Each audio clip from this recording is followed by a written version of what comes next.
actually, first of all, when is PAX? PAX is Labor Day weekend, Okay. or so the like last weekend of August. No, wait a second. That may be No, the it's in September, is it not? the last weekend of August normally, and sometimes those line up. PAX West. When is PAX West? September 3rd through 6th. Actually happening. Feels great to say welcome home. Bro, September 3rd through 6th is actually kind of. Wow, sorry, the stream just went live and I is talking to my ear and I forgot I had it open. Hello. Yeah, actually, what's really unfortunate about working in the event world is sometimes your calendar is dictated by events you may or may not be responsible for executing on.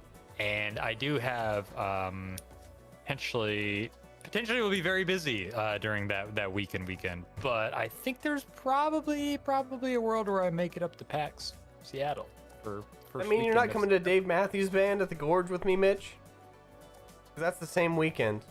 Yeah, I mean, I don't know, bro. Like, oh man, I would love to come to the Gorge for Dave for a 3-day voyage into the world of Dave at the Gorge. Maybe I've never been to the Gorge. Like, I mean, how cool is the Gorge? Talk to me about the Gorge. Is it amazing? Like, it's on this level. It's like that good.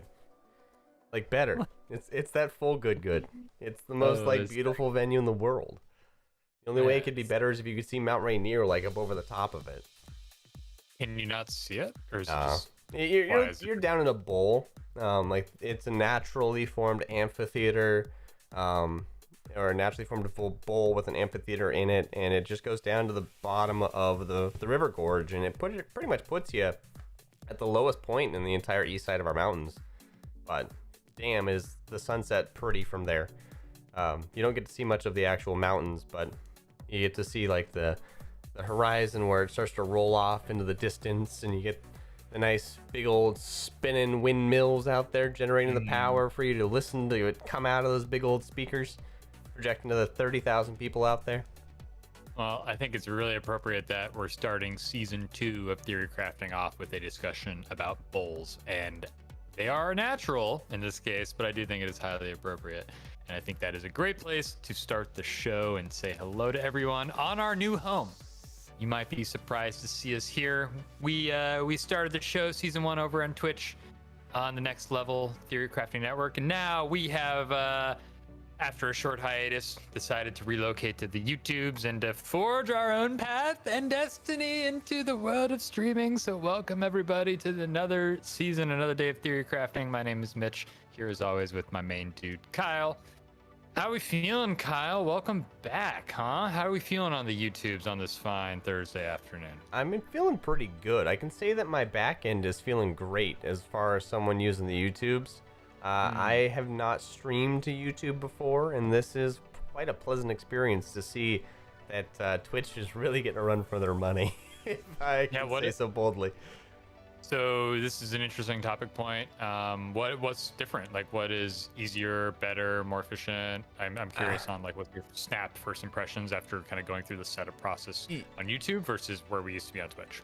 I think we would have streamed last week if we wouldn't have had to go through a 24-hour verification process. But I think that just goes to show how popular the platform is overall, and that they just don't want anyone throwing things out there. But other than that, the back end has been super simple. It seems like it's got a little bit more of a Google money flexing behind it, and long term of like, we know how content creators want to create content because we've been creating content online as long as everybody out there's been creating content online. Essentially, YouTube seems like it's is one of the OGs, one of the forefathers of the internet at this point, even though there were a couple websites before YouTube. If you're old as we are, maybe a little bit older than us, we do feel like old sages at some point now for the Zoomers and everybody out there around us that are off into the real world this year, and they're 13 years younger than we are. Holy shit, I feel old.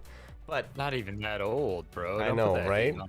I know. We're in our 30s, but it's weird to think that there's people that are 10 years younger than us that have been out and have gone to college and are going out into the real world and can buy liquor and things. That slapped me in the face pretty hard when I went out and got carded and saw the little thing there. It's like, 2000. You must be born after 2000. What I guess would it be 2000 now? Yeah, it's like wow. Yeah, I feel like I was born in 0 at this rate. But yeah, YouTube feels pretty good. It feels like it's a much more open and like receptive platform for those that aren't as techy, where Twitch really requires you to be super techy, I think. Yeah, I mean, that's why you're the producer and I'm not here. You know, I'm just a pretty face that shows up and talks about stuff. So these details escape me. So I'm glad you feel good about it because you're the one pushing the buttons. And it's very important that the guy or the woman pushing the buttons, making the stream go live, feels comfortable with the tech. So we're going to be here on YouTube for, you know, as long as they'll let us. I know that YouTube is maybe, they've got some interesting guidelines around what you can and cannot talk about sometimes in certain sectors. I don't think we'll get in there because we do live in the gaming world. And Kyle, correct me if I'm wrong, we are still going to be crafting the theories around the games industry, talking about current events, news, etc. Just doing it in a little different format in a new home. That's right. Oh, man. Yes. We're going to be doing that a little more frequently as well. Do that a you know, more frequently. we have technology at our fingertips and a platform that allows us to do a lot of very creative things. And we're going to explore that as we explore what theory crafting will become. But yeah, video games. Is there a life without video games? I mean, well, let's just talk about it, man, because speaking of life, something amazing was released onto the seas this week.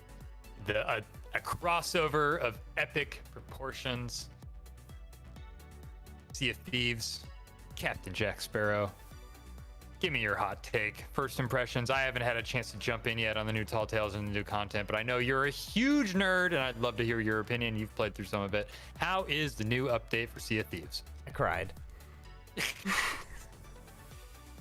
I had tears going down my cheeks from my eyeballs down my face because I was so genuinely impressed at how faithfully and fully they recreated what I had spent many years of my life going and experiencing. It was absolutely beautiful. I didn't expect them to do as much as they did. So was it, without giving too many spoilers, maybe what is the context of the first sort of experience with the actual expansion? Like how does it lead into it, or kind of how does it open, or maybe what's the initial arc it follows? I just want a little bit of context about like what to expect. Like as someone who plays Sea of Thieves regularly, you'll understand that they took a very different approach to this, and you are instanced in your experience. Ooh. Where it cannot be interfered with, which is very different for Sea of Thieves. Even on normal Tall Tales, most of the time there's not many instanced occasions. There's a couple, but this is completely instanced. My brother and I ran through the very first one, and it was really, really cool. I was absolutely impressed with how they were able to put the experience in this one spot and allow you to take your time through it and enjoy the details that they went into, because there was a lot of them. There was a lot of detail.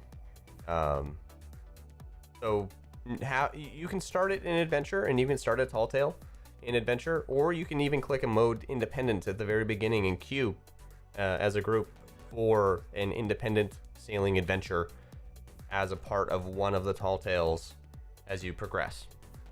And is this content, does it require a crew? Is it like there has to be 2, 3, 4 people, or could I go in there solo and like experience the stuff myself? I think there was one portion where I was like, would you do this puzzle by yourself? But I was able to see it after I did it with 2 people, like, this is where you could make this happen solo. But it seems like you could do it all by yourself if you wanted to. It does not require a crew.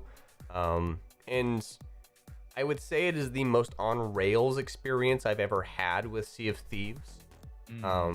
Where most of their Tall Tales are a little bit randomized. You have to do a little bit of your own thinking to figure it out if you don't know it already.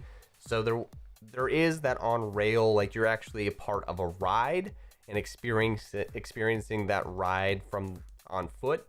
But but it was not something that I was sad about, especially as big of a fan as I am.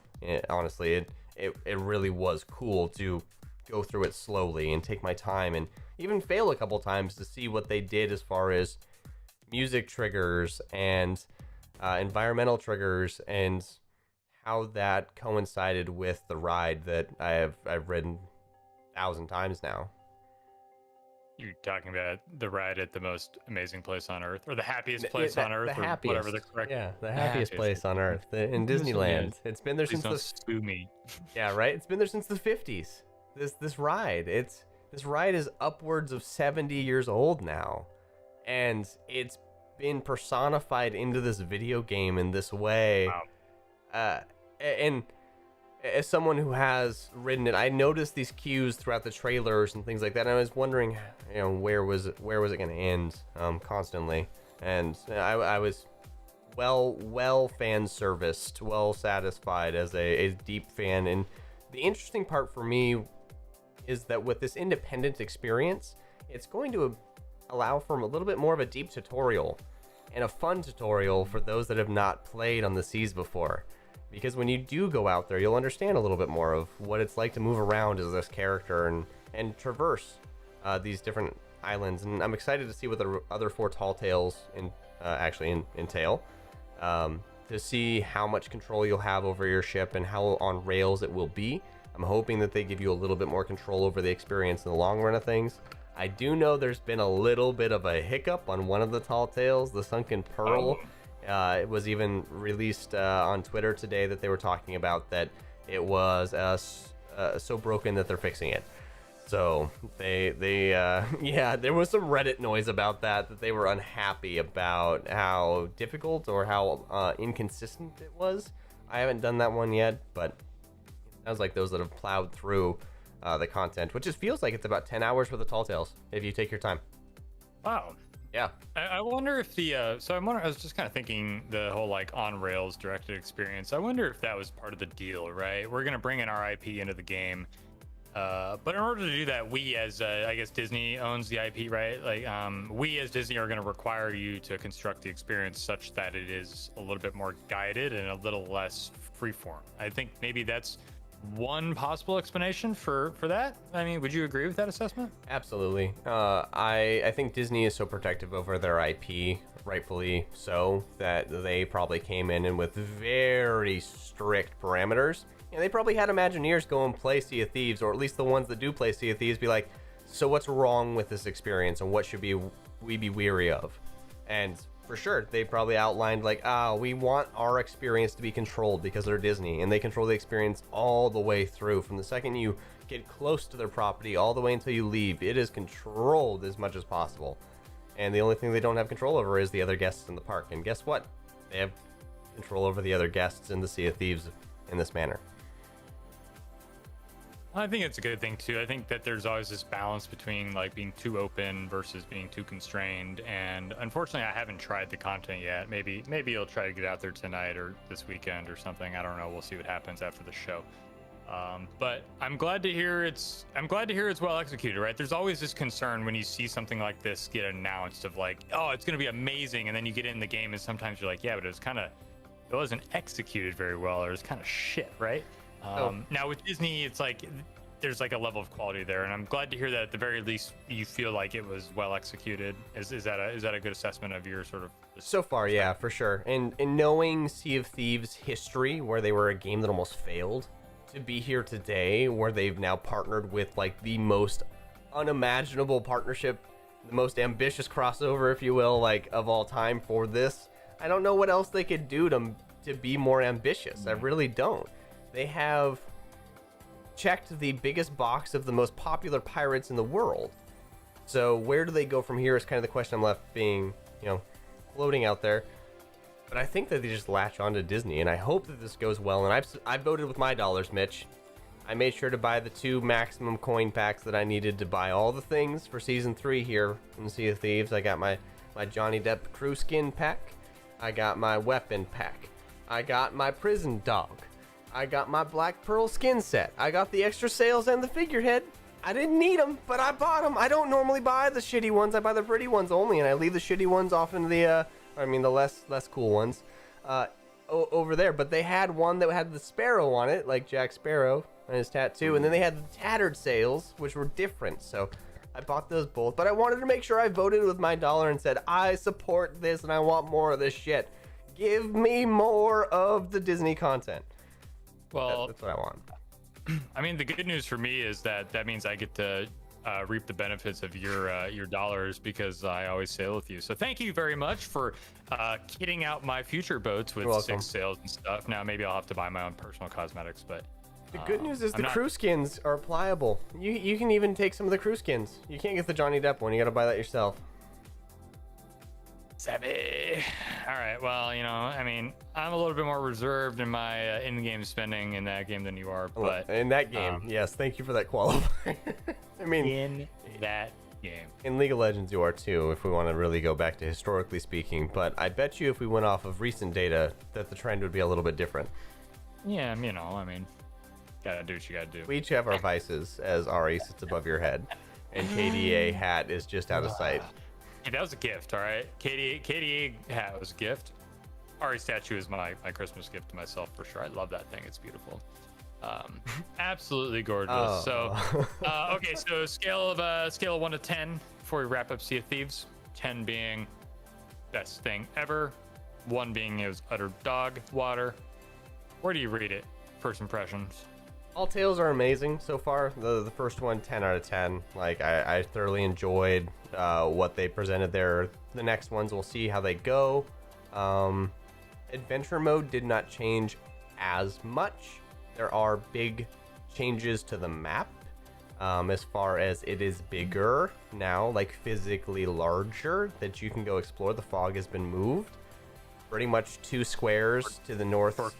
Tortuga? No Tortuga yet. No Tortuga yet. That, at least not on the adventure map. That's the part that I'm so sad about, is that they haven't expanded the adventure map as much as I hoped they would. They're really struggling with trying to adapt this game to adventure, I feel like. And I'm sad about that. But I hope that they can figure out how to implement some of these things in more ways. But the map is larger. The bottom right hand corner where the Ashen Islands are. Yep. All of that is now all the way. The roar. The Devil's Roar. Devil's Roar. Yep. All of that is now all the way to the west, as far south. The whole map is that far south. Ah. And then off to the west, it's another 2 squares, and off to the north, it's another 2 squares. Gives you a lot more room to run. Yeah, more room to run, but it's seems odd if they would just add the squares without adding additional islands and stuff. Is there more stuff out there? Or is it just, maybe they're just preparing for a subsequent update, right? Yeah, there's one more piece of content out there for season 3. It's part of the Coral Fort, I believe is what it's called. And it's very much a part of the most recent update. But I feel like they are paving the way for future updates and trying to make it less of a large push onto their server, slowly, gradually push that out. That's what it feels like from this perspective, because they did the same thing with where the new Tall Tale start is for this most recent update. They were starting to clear out parts of the island and move things around a little bit to pave a way for a building to go there, and it looks like they may even have more spaces for more buildings in the future. So they're doing well with the balancing perspective, but we all want a little bit more content than adventure mode. Is what it feels like at the end of the day. Give me some more content. Well, stay tuned for more content. We love the content. Debbie. Oh man, I just want to play Sea of Thieves right now too. That sounds like a lot of fun. Right? Should we just cut the stream there and just go play Sea of Thieves? Play some Sea of Thieves? No, we can't do that yet. We gotta wait a little while. I have some fun other theories that I was chatting with some colleagues about with this whole thing. Yeah, let's hear it. So now that Pirates of the Caribbean has entered into the Sea of Thieves space, what if Disney were to continue in almost Fortnite or Epic this whole thing with the way that they can create a game? So as a Disney nerd, I've fully explored and know the lore behind the relationship between the Haunted Mansion and the Pirates of the Caribbean and Tom Sawyer Island. Within the park, there's actually deep stories between those, and they all interconnect. But when you look at Disney animation, there's also the potential for them to say like, oh, well, what's the next most logical step for the next Disney nautical themed thing? Yeah. You know, Little Mermaid. Little Mermaid. That makes a lot of sense, right? Like, there's already mermaids in there. They could lean heavily into that. But then if you say Little Mermaid, then you've got to say like, wait a second, doesn't Tarzan, Frozen, and all of those storylines of Disney animation start to interweave together because Anna and Elsa's parents were on the way to Ariel and Eric's wedding, supposedly, when they sunk and they lost their ship. But then the boy from Tarzan was also, a part of the family there, and he was the one washed ashore and the gorillas raised, and like, there's some starting metaversey things that Disney's just been holding on to as nuggets over here in their animated side of things, because they're doing that with Marvel, they're doing that with Star Wars right now, but their animated series and their animated films are just kind of sitting over here waiting for the right moment, it feels like.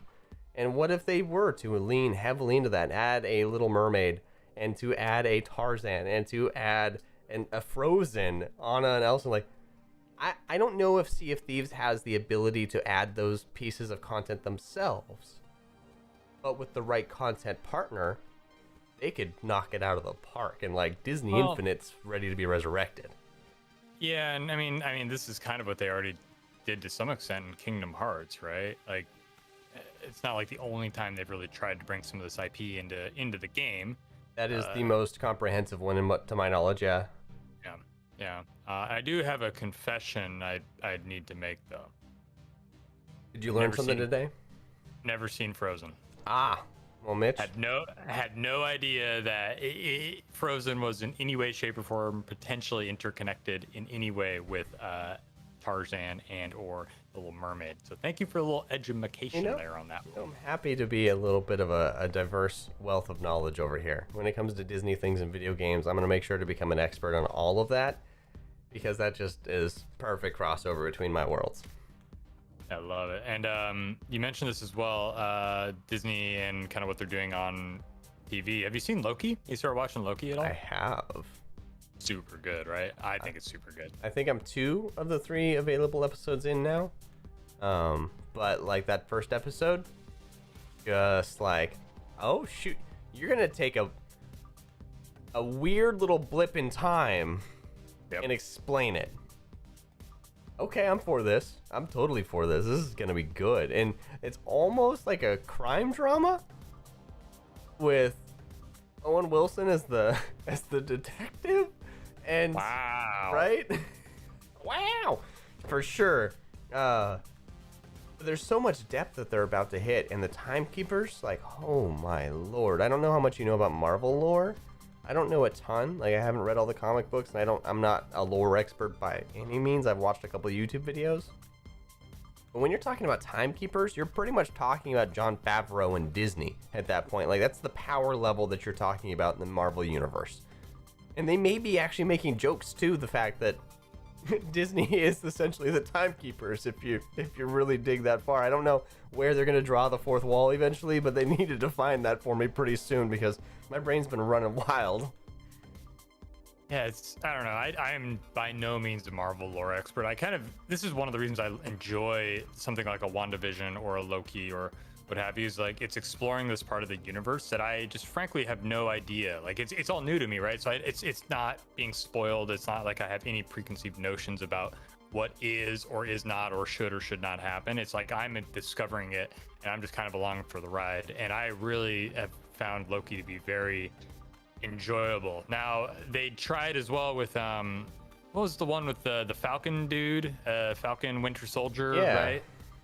I didn't really enjoy that one too much, but like really enjoyed WandaVision, really enjoying Loki, and so like I'm not gonna enjoy all of them, right? But like it is just kind of cool to start seeing this, like the onion sort of getting peeled back, and it's like the timekeepers, and like to me the timekeepers, like, well, I didn't know there's timekeepers, and I'm sure there's super fans who are like, oh well, yeah, actually the timekeepers are XYZ, blah blah blah, boo, right? And I'm just really enjoying the storytelling, and again, that first episode where they just cut to basically a scene from a movie we've all seen, and a thing happens, and now it's like, where is this going? Oh, we're, as you said, we're gonna explore this. Super cool. Yeah. So much fun. Oh yeah, it's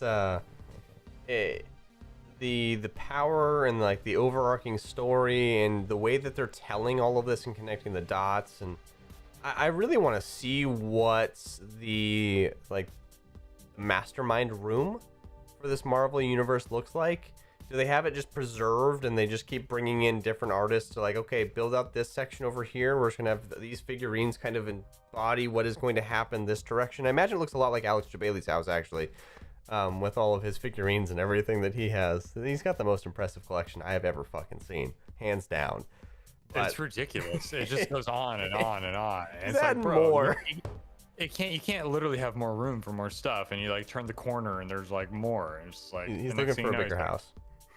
Good. Yeah, he needs more space to fill it up with more stuff, right? Yes, for sure. I mean, I'm jealous for sure. Like, don't get me wrong, super jealous. But Guy's got a collection, but it would be the only thing that I think can rival the mastermind room of the Marvel like universe, and making sure that they keep all the dots connected. And like, been working in Miro boards and like that kind of stuff lately, and those are fun. I really like that whiteboard digitally kind of feel. I don't know what that means. What does that mean? Miro boards. Oh yeah, Miro boards are like a digital whiteboard. How do you spell that? MIRO. All right. Ooh, an online visual collaboration platform for teamwork. Right? Super duper teamworky. Is it owned by Microsoft though? Oh, I have no idea who owns it. Maybe it's just in the Microsoft store. But yeah, Miro's pretty cool. But like the envisioning of this entire project, because I've worked on some bigger projects over the years now, and like seeing this project that I've been working on lately embodied in a Miro board is pretty cool. And we've used different tools over the years, and I've used like backs of napkins all the way to my iPad to complex task management to spreadsheets to like whatever. But I just cannot really conceptualize what kind of tool they use to embody this entire universe and how they keep it all straight. Yeah. It must be like like logically consistent. Logically consistent. They don't make a lot of mistakes. I'm sure there's videos out there of like, oh, this inconsistency and that, but for the most part, it's really consistent, I find. Yep. Very, very, like almost to a fault, it's consistent sometimes. Yeah. And I do think that there's got to be like almost BMW level engineers where you're responsible for the one screw on the one part of the brake caliper, and like that's your entire career to make sure that this screw stays consistent through the entire process because it saves them millions of dollars. In the reverse, it makes Disney millions of dollars for you to make sure that that character is represented properly. And I know that these artists over the years have taken on the role of like being Mickey Mouse through the way that they express their art, and even the voice and some of the more hallowed roles have been really well guarded through a large network, and they're treated as if they are high-tier influencers. And I imagine that the Marvel universe is just getting to that point of Spider-Man probably has 7 different content managers at this point for each of the different Spider-Man versions out there. That's the kind of stuff that I've like really wanted to know how that works. And it's probably out there somewhere, but that network and that support structure for that large and that valuable of a IP is just immense. It's almost Lovecraftian in the sense of it's so large. Yeah, well, maybe someday you can be Spider-Man's 8th content manager or something. I don't know. If you could choose a character easy. or a whoever to sort of be responsible for, who would it be in that universe? It's for sure Iron Man, because I'm always a fan of the guy that's normal with gadgets. Batman is for the other one on the other side for me. I'm a gadget guy more than I am a power guy. But Doctor Strange is a close second. Doctor Strange is a cool character. I like the idea of Doctor Strange, and I'm actually kind of curious how Doctor Strange is going to interact with the Timekeepers in the Loki series, right? Just given how Doctor Strange plays in the whole protecting the time world, and it's also really interesting how, at least to me, how like spoilers, but whatever. In the first, if you watch the first episode, it doesn't matter. You should know this, but like the whole idea that like there's an entity out there that's deciding who can and cannot manipulate time. Like there's just this subtle idea that like what the Avengers were doing is okay, but what like other people are doing is not, right? It's just like, huh. I Have you mean, seen- well, how's this gonna shake out? Have you seen Westworld? Yes. All the way through? Yes. Yeah, Rohobong comes to mind Yes. greatly. Like same kind of power. Of like, not. I decided already. Don't fuck it up. Don't muck up I'm my in charge. perfect garden. This is beautiful. Yep. Ay. Yeah, that's fun stuff though.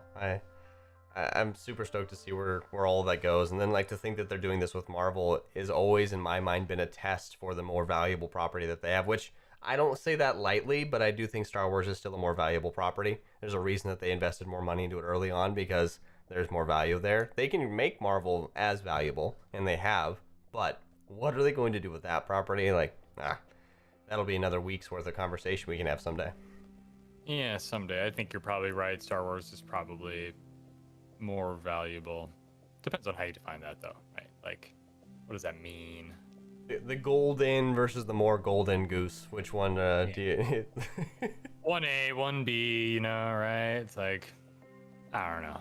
Let's leave that for another day. Yes. So let's change topics here. I wanna inform you about a development in the esports world relating to a game you happen to be a fan of. Oh. Game called Dota. Have you heard of it? Oh, I have heard of the Dotes. I hear this The is a game where you Dotes, beat yeah. beat your head against your keyboard consistently, and eventually you may win a game. Yes.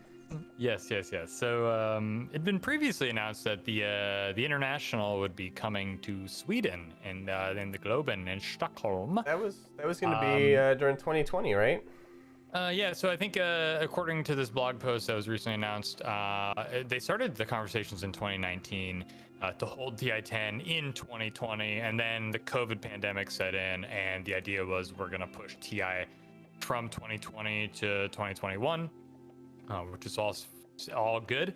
But the news was recently published about 3 days ago on an official Valve blog post that the Swedish government has essentially come out and denied the event from happening in Stockholm, which is kind of surprising. Essentially, what was happening was due to the coronavirus pandemic restrictions, Valve was lobbying for like an exemption for TI to basically be classified as what is called, and I'm trying to look for the exact quote in here. Got it. They were lobbying to get Dota basically a designation as a elite sporting event, and they were working with the Swedish government. I guess there was some turnover with the Minister of the Interior, and essentially the government failed to classify it. Valve had been escalating it, and the TLDR is that the Swedish government doesn't see Dota 2 International World Championships as an elite sporting event, which means they're not allowing it the same level of like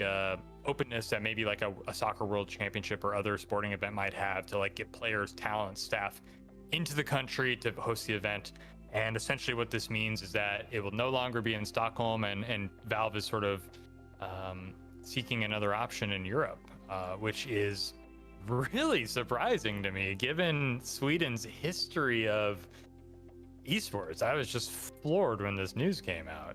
What do you think about that? Man, that's I mean, I do have a lot of colleagues and a lot of friends over in that part of the world, and I have heard that even those around our age are still in line through the government rollout for the vaccination. So I know that's been a lot of what has led us in the United States to feel more ready to go back out to events and start hosting them again. So I understand that they're a little bit further behind, and I think the last that I had heard from my friends is that they were not looking to get vaccinated until the fall. So it seems like they're just a little bit behind the rest of the world as far as the rollout and the acceptance goes of, returning to normal. So it's not terribly surprising that that's the case. It does suck a lot though, because holy smokes, TI in Stockholm at the Globen was gonna be crazy. I was gonna swindle my way over there to go work the thing if I had to. I wanted to go so bad. I was Matt, please, Matt. Do you need me to bring you food? Do you need me to pay for my flight? Just Give me a place to stay. I'll be there. Let me watch TI at the Globe. Not only do I get to go back to Sweden, I get to go back to Sweden and go watch potentially one of the best esports event there is, which is TI. I do contend one of my favorite events is TI, and I don't even really consider myself a Dota fan by any stretch of the imagination, but man, I would love to go back to TI, especially in Stockholm. Well, and this is one of those events that's so near and dear to my heart just because they are the hometown team, essentially. Dotes is made up the road. It holds a special spot, and I love Stockholm so much because it reminds me so much of Seattle and of home. Yep. And it would be so cool to just kind of connect the dots there and see the tour all the way around. New Zealand and Japan are the other two that I want. Valve, if you're listening, Stockholm doesn't work out now. Later, make sure you also add Japan and New Zealand. I'd like to check off the cool 45-ish longitude, north-south event locations. That'd be great. Thanks. Yeah, we're just a couple of no longer sponsored influencers on the internet requesting Valve to take their biggest world event to Japan. I'd love to go to Japan just in general, but please consider this a +2 in that column as well. So I'm hopeful that the event happens. I know that like TI qualifiers are going on and like they're progressing towards hosting it. This also begs the question, it sounds like they really want an audience in the house, right? Because I guess there's maybe a world where they could have said no fans, just players and people, and maybe that would have been enough to like allow the exemption. But I'm getting the sense that Valve is pushing for like an audience, which is surprising to me because I was kind of on the in the camp of like, we're not going to see live fans in the crowd until 2022. Maybe I was a little mistaken by that. Maybe others have a different opinion on that. I think we'll see it this year. At what scale? At what tier? I mean, talking about other European events at the larger scale, I mean, TI was going to draw out a pretty big crowd. It usually draws out 15,000 plus, depending on the region it's in. Tomorrowland, Belgium. Technically, the country said that they were open, and that they're returning things to normal, and that like events can happen. But the mayors of Bohm were not so agreeable to having 75,000 out-of-towners come hang out in their small city in their park for a week. Which, when you're talking about infrastructure, you're talking about two big cities that are not technically where the event happens. You're looking at Antwerp and Brussels in Belgium, in between Tomorrowland, and it makes sense that it may not be a great idea to have one of the largest music festivals in the world happen there. It makes sense, but when you're talking about 20,000 would be a pretty solid number for a TI. That seems doable. I don't know the calculations on the back end and all that kind of stuff of what ifs and that kind of thing, but infrastructure must be a huge part of what is done there, and I know Sweden usually does not have that kind of influx, I would imagine, on top of a normal summer travel season that they're trying to promote during their one lucrative time of travel to the country. I mean, midsummer's happening tomorrow, and they're about to kick off the beautiful time in that area. And being from Washington, I get that. You go celebrate when it's beautiful out. Man, is it really that time of year? I mean, this time of year always, 4 years ago I just always think back to 4 years ago around this time, hang out in Sweden at the old Jönköping and DreamHack. Man, time flies, bro. I was like, yes, it always sneaks up on me too, because it's the middle of summer. It's like right around 4th of July, and I always kind of forget about it. But good shout. Yeah, it is midsummer tomorrow for those Swedes. They're asleep right now, most likely, but they are going to be celebrating the longest day of the year. Should we get a maypole and dance around it in honor of you mean whatever? A flowered penis? Yeah, celebrate fertility and all that good stuff. Yeah. I don't know. There was a video that one of the colleagues sent out today that talked about how in March you'll see pretty much how successful their midsummer was, because night is the night. Yes, you're a March baby too. Yep. Right, is that like a common thing that happens in Sweden, where like all the people that are March babies like have like a connection or something? They're all midsummer babies. Anywhere, in that 2 month range on either, somewhere around March, I think is a midsummer baby. That makes sense to me. Oh my god, that's hilarious. That's Yeah, I mean, hilarious. I've celebrated midsummer over there a couple times. It's been a solid celebration. You put your flower crown on, you go dance around the maypole, you drink a lot more than you normally do. It's the one time that Swedes feel like Americans. What does that mean? Well, most of the time they're a pretty reserved society. They're a little bit more standoffish, and if you try and talk to someone in public, they kind of look at you funny, like, "Why are you speaking to me? I don't know you." Whereas in Sure. certain parts of the U.S., if you were to not respond to someone, they would think you were rude. Culturally, it's a little bit different. But during midsummer, it is the self-proclaimed one day that Swedes get to go out and pretty much be and exist without having to be reserved, because it's summertime. They don't have to conserve energy. They don't have to conserve and hibernate during the winter anymore, because it's the longest day of the year. It stays up until midnight. The sun is up past midnight. That's the craziest part crazy. about being over there, is that you're like, So weird. what after party did we walk out of at like 2 a.m? We're like, didn't we put the sun down like when we came into this party and it's already back up? It's nuts. It's bonkers, right?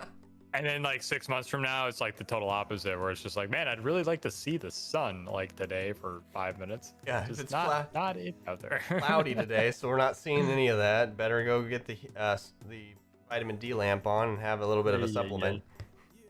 That's funny. Yes, but I do miss it. So I don't know what else is going on. What else can we talk about? Didn't really come prepared with a comprehensive list of topics. So E3 what happened while we were E3 off. did. There's a lot of cool games coming out of there, which, if there's one thing I know about us, we need a fanboy over some Microsoft things. Because... Yeah, we haven't talked about Game Pass yet on YouTube. Should we throw one of those in there? Game Pass? Game Pass. Do you know about Game Pass? Game Pass? Game Pass. It's the greatest thing. Did you say Game Pass? Greatest thing. Game Pass. You gotta have Game Pass if you're a gamer. Yeah, I think I've heard of Game Pass. Pretty good. It's the Green X. Game Pass. Oh, Microsoft Game Pass. Yeah. Yeah. It's just gonna be. Hundreds of titles, monthly subscription, really great product, Yeah. best of the You best. play Sea Game of Pass. Thieves. Play Sea of Play Halo? Thieves. All the What's gonna Bethesda be Game games. Pass? All of the Bethesda games. Yeah. And So like hands down, in my opinion, I don't know how much of E3 you watched. Literally like zero. Okay, so like Breath of the Wild 2, we got a little video. Heard about that? That's cool. No Switch Pro. That's gonna be next year. That's my predictions. Hmm. E3 next year, Switch Pro. Look at the Switch Pro. Breath of the Wild 2 is gonna be on the Switch Pro. It's so exciting. We announced that last year. You guys have been waiting for it forever. And then you'll get your Switch Pro, and it'll come out sometime in the spring, and then you'll get your Breath of the Wild 2 to go with it in the fall. That's prediction right here. But aside from that, Microsoft stole the show at E3.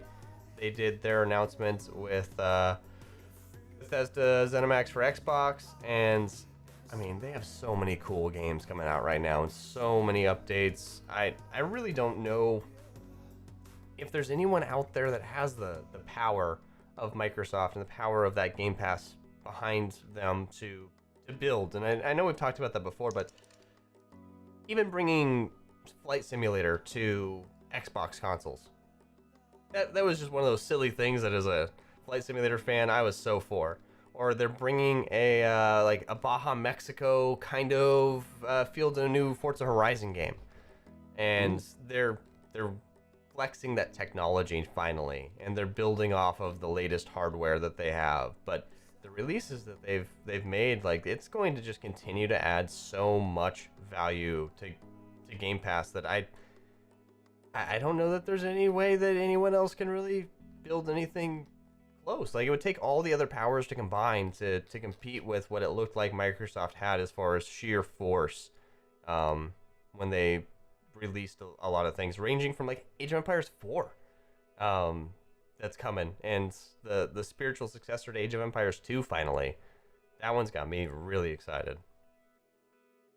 Yeah, it's really sad. I sit here and think about all these amazing games that are coming out, and I just realize I have no time to play or try any of them. If I, you know what I mean? And even if I were to play some of them, I don't have the time to really work through them all in the way that I think I would like to. Like, I even thinking about. I believe Ubisoft announced like an Avatar game, right? Like an open world like Yep. Avatar game, which Yep. looks pretty rad. Plays Like, Pocahontas. yeah, I'm just like, where am I gonna find time to play all these video games, dude? And it's just maybe it's just because I'm getting old and I've got a lot of stuff going on at work. But do you feel the same way? Do you feel like there's all these amazing games? We're like really spoiled, actually, right? Like, yeah, back in my day, like you had to blow in the cartridge to get it to work, and it was only in 2 dimensions, not 8, right? Do you feel the same way that there's just not enough time for all these amazing games? You had time to beat games back then, but now you don't. Like, right now, just looking at the Xbox page, which granted there's a lot of crossover here. Forza Horizon 5, Halo Infinite, Back 4 Blood, Age of Empires 4, Psychonauts 2. I could play Flight Simulator for the rest of my life and be happy. Let's scroll down the list a little bit further. We're looking at Starfield. That's the new one from Bethesda that they announced that's brand new. Holy shit, that looks incredible. Redfall. That looks super cool. Kind of what they were trying to build when they built Fortnite originally. Not to mention every other game that I haven't played from Bethesda still that's been released in the past decade because I haven't had goddamn time. Yeah, I feel like I mean, how big's your Steam backlog? I just have stopped adding things to it because it's just like, I don't know, man. Just give me my League of Legends hour or 2 that I get sometimes. Yeah, let me play some Carball, let me play some Sea of Thieves. It's just like it's just overwhelming, and I don't know. Like, I think that's part of life, right? Like, I think part of being a gamer is when you get older and you recognize that, like, yeah, the days of just literally playing Zelda all day, every day, collecting every heart piece, and doing nothing but that for like months on end. It just over, and it's kind of sad, but also like it's a good thing, right? I think it's a good thing. We got but I am a little disappointed that I don't think I'm going to be able to try like half of the games you just listed. Right? I really. Them. Yeah, you have to be selective at the end of the day. Like, I will play Age of Empires probably for the next 20 years because Age of Empires is great. And if this one's not good, I'll play Age of Empires 2 again. That's kind of the way that I've established myself. Back 4 Blood looks like it's going to be really cool. That's the Left 4 Dead style game. Halo Infinite, I'll play the shit out of. That is one that I will etch the time out, probably even take a day off to play that through properly. Sure. Because I just love the Halo franchise. Forza Horizon, now that it's included in Game Pass, I have no reason not to buy that or like to play the shit out of those, but it's gonna get lost in the mix, in the shuffle of all of the other games that I'm like, no, like, I have to play the story for Halo. I have to play Back 4 Blood. I don't have to play Forza Horizon 5 because it's not going to be spoiled for me anywhere. There's no urgency behind it, which means it's going to go the way of all of the other noise on Netflix and on your other subscription services that you have, because you're not going to have time. So I'm a little surprised that you've left something off the list, though, that was announced. That might be the most momentous announcement of the entirety of the conference from Xbox. The Xbox mini fridge will be available for purchase, according to Polygon. And it was announced at E3. Yes, and it was. I kind of really want an Xbox mini fridge. I'm not gonna lie. I've never been an Xbox like console owner. I've always been a PlayStation guy. I love Game Pass. We've been over it, but damn, do I want an Xbox mini fridge? How rad does that thing look? And they sent that. They built that one as a meme back in the day, and then they actually turned it into a real product. I mean, more power to them. This is some marketing geniuses over at Xbox right now. Doesn't seem like it has a lot of interior cooling space, though, judging by these things. However, on the trailer, I do like how they end with Xbox and chill. It's a nice touch to the old marketing department out there. Agency, probably, actually. They do good work. I will admit, they do good work up there at Xbox. I'm a proud fan of another home team. So happy to be from the Pacific Northwest sometimes, even though it's going to be 108 goddamn degrees this weekend. Well, I was actually just in Las Vegas, and it was right around there. Although it was a dry heat, right? It's like, I think that's the difference between Vegas and like a Seattle heat, is like it's much more humid up there. Yeah, I'm worried that it's gonna rain just because it's gonna evaporate all of the moisture out of the trees. We're gonna see the glaciers off our mountain just And then it's going to be like, where did this cloud come from? And we're going to have thunderstorms. It's going to look like Vesuvius. That's what happens when it turns to 108 up here. That's what happens when all the Californians move up to Washington as well. So head on back south. There's a ton of water down there I hear right now, and power to go around. So move on back so south. Much water and power sell your houses up here. They're worth more than they were when you moved up here. Just go back down south. Enjoy the oasis that is California. I feel for you, man. I'm actually genuinely worried. If you need to come on up here for a little bit of time over the summer to get to a place with water and power, I'm here for you. I will take you in as a refugee. I mean, look, man, if it really gets that bad, like, yeah, I'm getting out for sure. But like, I mean, it's remarkable. Like, I was flying in from Vegas last night, and just coming in over the city of Los Angeles, and you just see the sprawling cityscape, millions of lights, and just kind of like reflecting on.